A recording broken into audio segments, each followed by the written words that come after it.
Assalamualaikum warahmatullahi wabarakatuh. Hamdan kasiran lillah. Allahumma sholli ala Sayyidina Muhammad wa ala ali Sayyidina Muhammad. Asyhadu an la ilaha illallah wahdahu la syarikalah wa asyhadu anna Muhammadan abduhu wa rasuluh la na'badiya ba'dah. Pertama-tama, mari kita sama-sama mengucapkan rasa syukur kita kehadirat Allah Subhanahu wa taala karena di pagi hari ini kita masih diberikan kesehatan daripada Allah Subhanahu wa taala.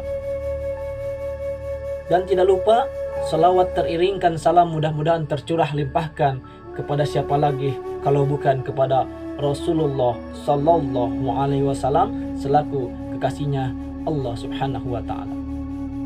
Baik, pada kesempatan hari ini saya Asep Nur Rahman dari kelas A27 hari ini berada di semester 3 di Universitas Islam Negeri Syekh Nurjati Cirebon.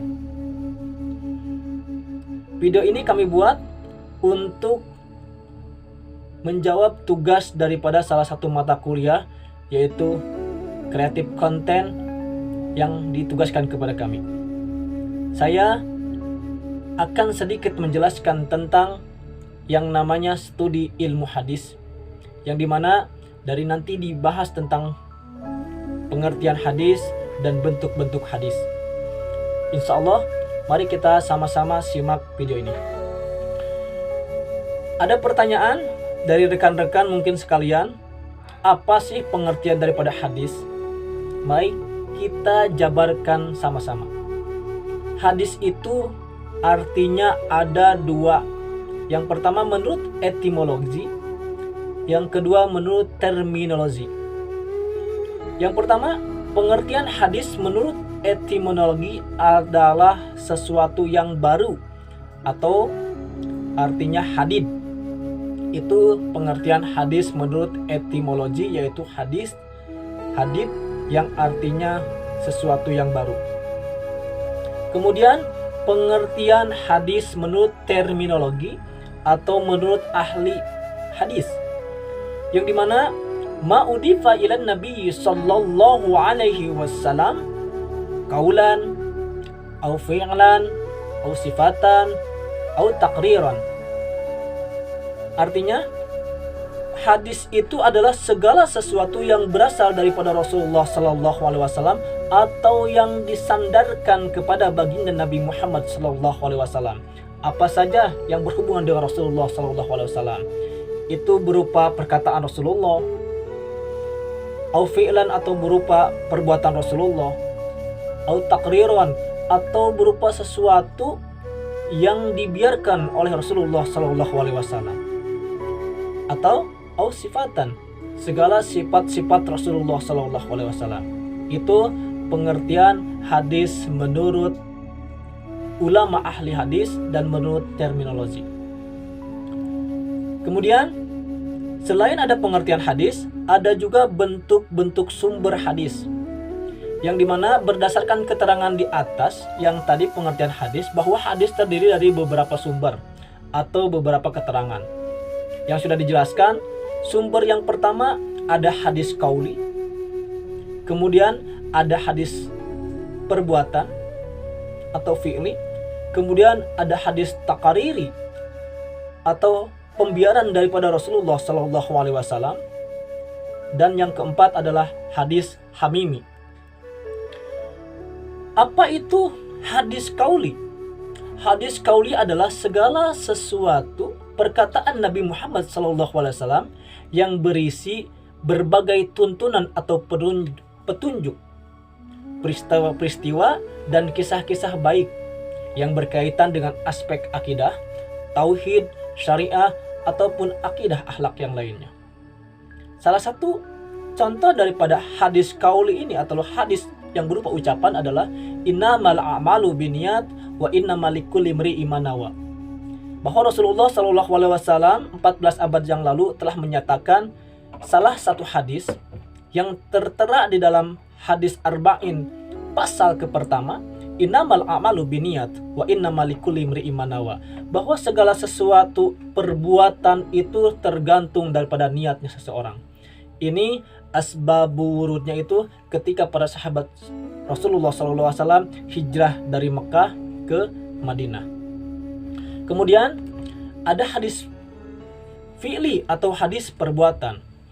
Yang dimaksud dengan hadis fi'li atau hadis perbuatan adalah segala perbuatan daripada baginda Nabi Muhammad SAW yang menjadi anutan perilaku para sahabat pada zaman itu, dan menjadi keharusan bagi umat manusia atau umat Islam pada saat itu untuk mengikuti daripada perbuatan Rasulullah SAW.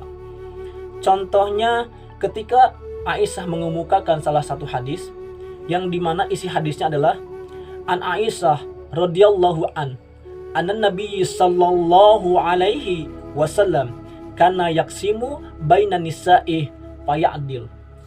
Yang dimana kata Aisyah radhiyallahu sesungguhnya bahwa Nabi Muhammad sallallahu alaihi wasallam membagi nafkah batin dan membagi nafkah rohaninya secara adil. Itu adalah perbuatan Rasulullah SAW. Bahwa menunjukkan, hadis ini menunjukkan bahwa Rasulullah SAW selalu berbuat dalam keadilan. Mau itu nafkah batin ataupun nafkah jasadi. Itu adalah hadis yang berbentuk dengan perbuatan. Kemudian ada jenis hadis yang ketiga atau hadis taqrir. Yang dimana hadis ini adalah merupakan hadis yang berisi ketetapan daripada baginda Nabi Muhammad SAW terhadap perkara yang datang atau yang dilakukan oleh para sahabat. Mendiamkan atau membiarkan sesuatu yang dilakukan oleh para sahabat dahulu tanpa memberikan penegasan apakah beliau membenarkan atau mempersalahkan daripada perbuatan sahabat-sahabat Rasulullah SAW. Yang dimana salah satu contoh daripada hadis takrir adalah la yusallina ahadul asra illa fi bainil quraidah. Arti dari hadis ini adalah janganlah seorang pun melakukan salat asar kecuali nanti di Bani Quraidah. Periwayatnya itu adalah Imam Bukhari. Dari hadis ini ada berbagai macam pendapat. Salah satunya yang kemuka itu adalah dua pendapat daripada sahabat Rasulullah SAW. Pendapat yang pertama, sebagian sahabat memahami larangan itu berdasarkan hakikat perintah tersebut sehingga mereka terlambat dalam melaksanakan sholat asar. Sehingga asbab wurudnya timbullah hadis yang tadi.